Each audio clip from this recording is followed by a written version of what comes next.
Sir हम अब अगले प्रश्न की तरफ बढ़ेंगे एंड मैं अनुरोध करता हूँ अनित जी से। अनित जी, आप कृपया अपना प्रश्न पूछिए।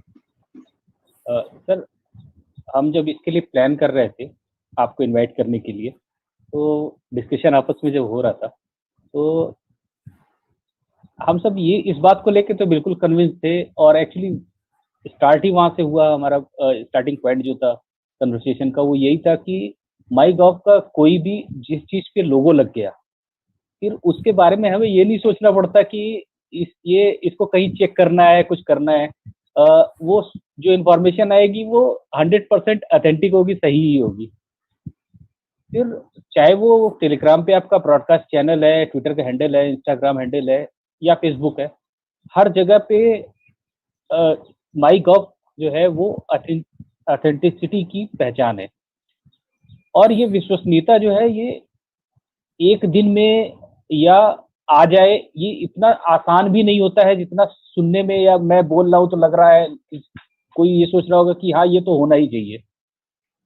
इसको प्राप्त करने के पीछे बहुत मेहनत गई होगी। तो मेरा अनुरोध ये है कि आप लोग इसको कैसे करते हैं और इसके पीछे कितने लोगों की मेहनत है, कैसे प्रोसेसिंग होती है, इसके बारे में अगर लोगों को बताएं तो उनको एक क्लैरिटी आएगी कि क्या क्या क्या मेहनत जा रही है एक छोटी सी पीस ऑफ इंफॉर्मेशन लोगों तक पहुंचाने में। बिल्कुल सही आपने कहा। इनफैक्ट हमारा यूएसपी यही है कि हम लोग जब टीम की मीटिंग करते हैं तो हमारा विगत कई महीनों से, जब से मैं ज्वाइन किया हूं तब से ये प्रयास रहता है कि MyGov should be the single source of truth. कि हम इस आज के जमाने में जब इतना फेक न्यूज और इतने मिथ्स और तरह तरह के मैसेजेस व्हाट्सएप पे फ्लोट करते हैं, ये हो गया, फलाना हो गया, ठिकाना हो, तो हमको ये कोशिश करनी चाहिए कि किसी तरह से सरकारी सोर्स एक ऐसा हो सोशल मीडिया पे जो फेक न्यूज को फाइट कर पाए, मिथ्स को बस्ट कर पाए और ऑथेंटिक सूचनाएं लोगों तक पहुंचा पाए। तो इसका सबसे बड़ा चैलेंज अभी जब कोविड शुरू हुआ था फरवरी मार्च में, तो सबसे बड़ी आई, सबसे पहले समस्या आई कि कोविड के बारे में तरह तरह की भ्रांतियां। कुछ लोगों ने कहा कि भारत में गर्मी होगी, वायरस मर जाएगा, गर्म पानी से नहा लो ठीक हो जाएगा, ये कर लो ठीक हो जाएगा, वो कर लो ठीक हो जाएगा। जब हमने डॉक्टर से बात की तो डॉक्टर ने बोला ये सब बकवास है, only way you can be safe जब तक कोई वैक्सीन नहीं आती है कि मास्क प्रयोग करिए, सोशल डिस्टेंसिंग करिए, क्वारंटाइन करिए। तो फरवरी महीने में जब हमारी टीम की बैठक हो रही थी तो मैंने लोगों से पूछा ये क्वारंटाइन क्या होता है, कितने लोगों को पता है क्वारंटाइन का मतलब क्या होता है। तो कायदे से मुझे भी नहीं पता था, मुझे भी गूगल करना पड़ा कि उस समय जब शुरू आज तो हर छोटा छोटा बच्चा भी और हर वर्ग के व्यक्ति को क्वारंटाइन, सोशल डिस्टेंसिंग, आइसोलेशन ये सब पता है। तो फिर हमने सोचा क्वारंटाइन को अगर कम्युनिकेट करना है तो हम कैसे करेंगे। तो फिर उसके लिए आइडियाज आए कि वीडियो होगा, इन्फोग्राफिक होगा, ये होगा। इसी तरह सोशल डिस्टेंसिंग, हिंदुस्तान में सोशल डिस्टेंसिंग मानने की कोई चीज नहीं है। लोग मिलते हैं, गले मिलते हैं, हाथ लगा, हमारा कल्चर ही डिफरेंट है कि हम लाइन लगते भी हैं तो मार्केट में एक दूसरे को धक्का देते हैं, पुश करते हैं मार्केट में कहीं भी। That is way Indians are, हमारी वो संस्कृति है एक तरह से। तो उसको अगर हमको सोशल डिस्टेंसिंग के लूप में लगा करके 2 गज दूरी जो प्रधानमंत्री जी ने टर्म कॉइन किया उस तक ले जाना है, तो उसके लिए बिहेवियरल चेंज की आवश्यकता होती है। तो हम लोग टीम मीटिंग्स में इसको डिस्कस करें और फिर इसके बारे में सोचे कैसे कम्युनिकेट करेंगे। फिर ये हुआ ट्विटर, फेसबुक, इंस्टाग्राम यूज करें। फिर भी ट्विटर, फेसबुक, इंस्टाग्राम की भी रीच लिमिटेड है और उसमें जाना पड़ता है उस पर। तो फिर ये हुआ क्यों ना हम कुछ ऐसा व्हाट्सएप ग्रुप बनाए जिसपे सब तक पहुंचा सकते हैं। तो फिर हम लोगों ने एक व्हाट्सएप का चैटबॉट बनाया जो एक 90131515 नंबर शुरू हुआ। इसमें आप रोज की डेली इंफॉर्मेशन मिल जाती थी। शुरू में ये था कि कोविड के केसेस कितने हुए, 50,000 हुए, लाख हुए, 1.5 लाख हुए। तो वो सूचनाएं हम देने लगे, डूज डेंट्स देने लगे, डॉक्टर्स के वीडियोस देने लगे। फिर ये हुआ कि उसपे भी लोगों को जाना पड़ता है मैसेज करने के लिए। क्या कुछ हम ऐसा कर सकते हैं कि ब्रॉडकास्ट कर सकें। तो टेलीग्राम का आइडिया आया। तो टेलीग्राम हम लोगों ने आई थिंक अप्रैल में शुरू किया है, इस वर्ष अप्रैल में। और अप्रैल से लेकर के पिछले 5 से 6 महीने में आज हमारा टेलीग्राम चैनल में लगभग 25 लाख सब्सक्राइबर हो गए हैं, जो कि टेलीग्राम के भारत में चैनल्स में दूसरे या तीसरे नंबर पे है। एक बॉलीवुड का चैनल उससे बड़ा है, बट उसके अलावा माईगव एक चैनल है जिसके बारे में मुझे हर सोर्स से, इंडस्ट्री से, बिजनेसमैन से, सारे लोग कहते हैं कि ये बड़ा अच्छा रहता है, सुबह सुबह इसमें सारी सूचनाएं मिल जाती हैं, हमको कुछ करना नहीं पड़ता और कोई स्पैम नहीं आता है।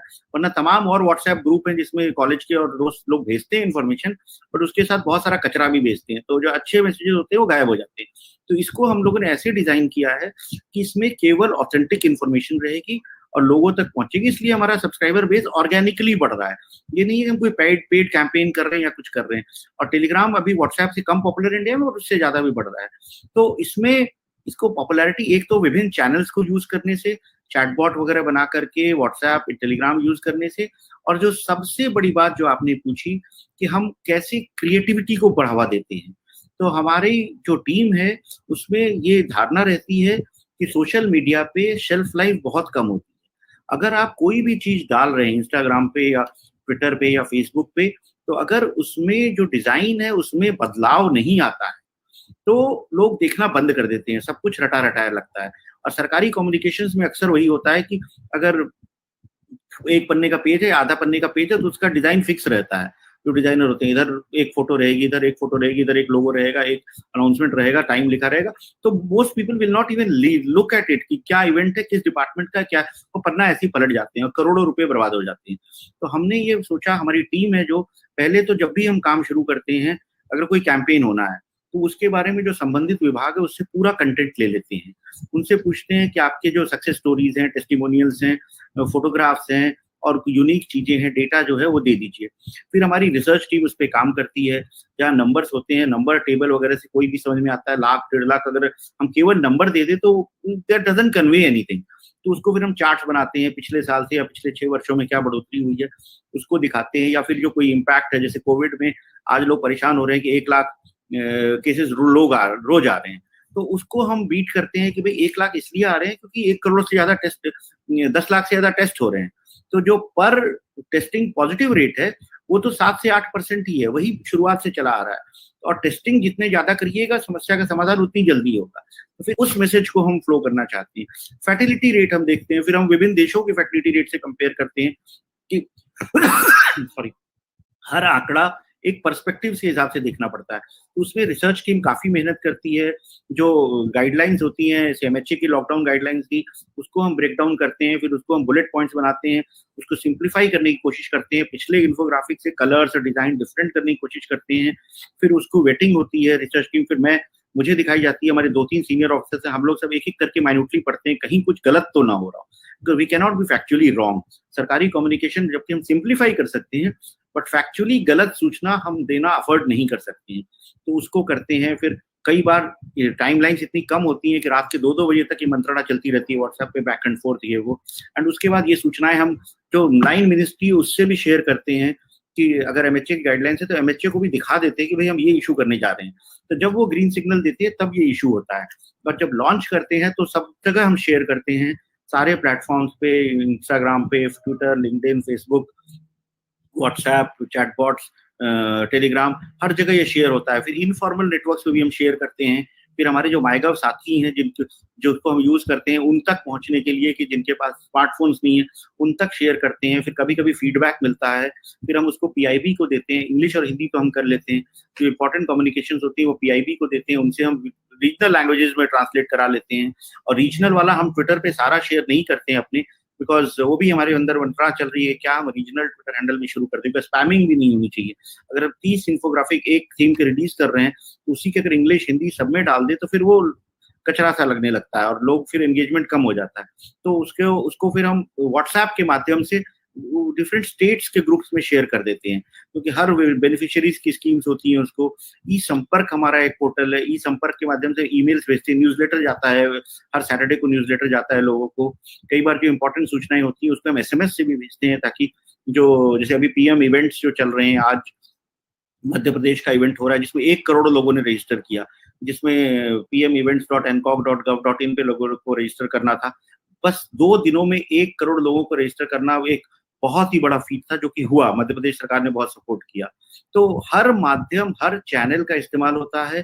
कंटेंट को अद्यतन रखना, कंटेंट को अट्रैक्टिव रखना, नया रखना, बदलना। वीडियो एक बहुत बड़ा चैनल है। वीडियो पे हमारी एनालिटिक्स कहती है लोग 15 से 30 सेकंड से ज्यादा कोई भी यूट्यूब वीडियो नहीं देखते हैं आज के युग में। तो फिर हमको ये रहता है कि जब हम वीडियो बनाए तो हमको जो बात कहनी है वो 30 सेकंड में कहनी है, वो एक चैलेंज होता है, बट करना जरूरी है, वरना अगर हम भूमिका ही बांधते रह जाएंगे तो लोग समस्या को समझ जाएंगे, समाधान जो सरकार कर रही है उसको कोई देखेगा ही नहीं। तो उसको शॉर्ट वीडियो फॉर्मेट जो होता है दैट इज वेरी इंपॉर्टेंट। उसके लिए क्रिएटिविटी चाहिए होती है, उसके लिए ब्रेविटी चाहिए होती है। तो टीम हमारी यंग है और सब वर्क फ्रॉम होम काम कर रहे हैं। मार्च से हमारी टीम दफ्तर नहीं आ रही है। तो ये सारे जो 40-50 लोगों की यंग लोगों की टीम है हमारी, ये ऑल आर वर्किंग रिमोटली। और मैं जब मीटिंग अभी कल ले रहा था, तो जब मैंने पूछा उनसे कौन कहाँ है जब काम कर रहा है, तो मैंने पाया कि ये वर्क फ्रॉम होम नहीं, ये वर्क फ्रॉम विलेज है ये गांव से काम कर रहे हैं लोग, अपने अपने नेटिव स्थान में चले गए हैं। एक हाई राउटर रखा है उन्होंने और उससे इंटरनेट पे कनेक्ट करते हैं। सारा innovation challenge, app innovation challenge हमने किया, या ड्रग डिस्कवरी हैकाथन हो रहा है, सबका काम रिमोटली हो रहा है, क्रिएटिव्स का डिजाइन रिमोटली हो रहा है और काम पूरा हो रहा है। तो मैंने कहा अगर काम पूरा हो रहा है और आप अपने माता पिता की सेवा कर ले रहे हो, अपने परिवार के साथ भी रह रहे हो, तो कोई दिक्कत नहीं है। काम होना ज्यादा आवश्यक है, वनस्पत की दफ्तर में शक्ल लगाना और ट्रैफिक में आना और धक्के खाना। So that is how we are trying to work. We are trying to be creative and सब लोगों का जब citizens का साथ होगा, citizens का endorsement मिलेगा, feedback मिलेगा, तो we can make it better. बहुत बहुत धन्यवाद